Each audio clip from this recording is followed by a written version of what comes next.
What is happening, everybody? MG here. MG Covers, bringing you a brand new sports handicapping video. Title of this video is Making Adjustments to Your Stat Model to Increase Profit. Super excited to dive into this video. I think you're going to learn a lot. It's applicable to anyone out there that's building models and how to make adjustments. Before we do that, as always, greatly appreciate you subscribing to the channel. Still, hopefully we can hit our goal of 2,000 subs before the end of the year. So if you recently subscribed, greatly appreciate that. If you follow me on Instagram, it's MG Covers, Covers spelled with the Z there as well. Let's dive into it. As you know, we made some changes to the NBA model, and this model had a ton of success to start. And let me pull this up. You can see here briefly, this is the team, my line, the books line, whether we won or lost, and the units gained. You can see all the way up till about right in here. This is a total of, you can't see it on the screen, but that's about 10 units gained in the first 5 days. And I told you guys there's a possibility this could crash and burn, and guess what? It actually did. Look at all these losses here. So it ended up, after it was up about 10 units, went all the way down to 1.57 units and ended up from, let's see how many, well, that's what, 32, yeah, 33 games. So that's a good sample size, and ended up at 1.57 units. Now, this is a very important process when you are trying to tweak your models for profit. And so what you want to do, the very simple way, is look at the losses. You say, what about the wins? Because you would have to make adjustments for the wins. But for now, you just want to look at the losses. And so when you start to look, like what stuck out to me big time was down here. So what you try to do is I look at the losses here and then try to look at something over here at the line that you can see with just the numbers.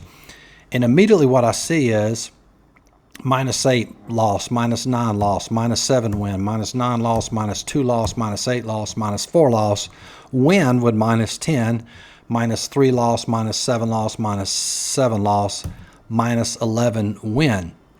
Now these are my lines. And so if you remember from last year, if you're a client or not a client, what I noticed is that the larger if a team was favored by double digits via my line, they had a greater chance of winning as opposed to, say, a -7 or -5 line.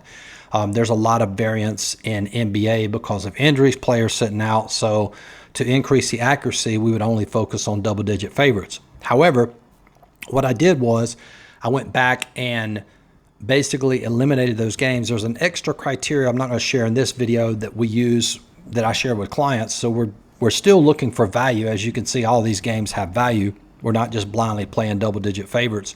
We're playing them if they have value. So what I want you to see is, so I said, well, what if we went back and basically took out all of these losses? And you have to take out the wins too, meaning if you had a team that, let's see if we can find one.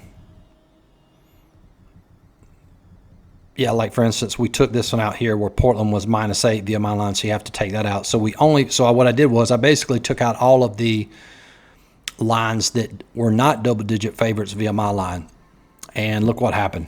Bam. And now I've also counted the 2 from last night. We had 2 that qualified. Now it's less criteria, but look at the accuracy now. So it went from 17 and 16, which is a little bit greater than 50%, all the way up to, I don't know what that is. Let me calculate that.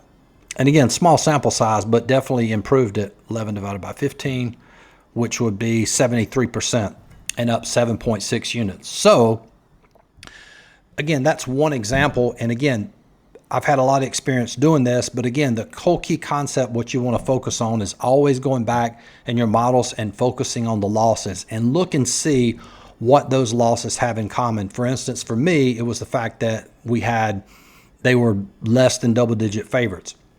It might be when you look at the losses, go look at the box score of these losses. That's another great idea that you can do. Let me go back to that again. So what you could do is go look at the box scores for all this, and you might be able to find maybe a stat that is correlating to losing, and then you change part of your model based on that stat, meaning maybe there was a stat you were missing, et cetera, et cetera. So real short video, but wanted to share that with you. Hope that brought you some value. If you want access to these lines, you can get them for $50 a month. You get access to college football, NFL, soccer, NHL, NBA model, and we'll have NCAA basketball power rankings coming here probably the end of the month or 1st of December. You can also get access to all my coaching videos. If you want access to all my plays, $100 a month. And the best value of all is being a client for an entire year. You save about $600 for the entire year. And it's only $500 and you get everything on the website. Link to joins in the description box. Hope you enjoyed this video. Like, subscribe. Talk to you guys soon. Peace.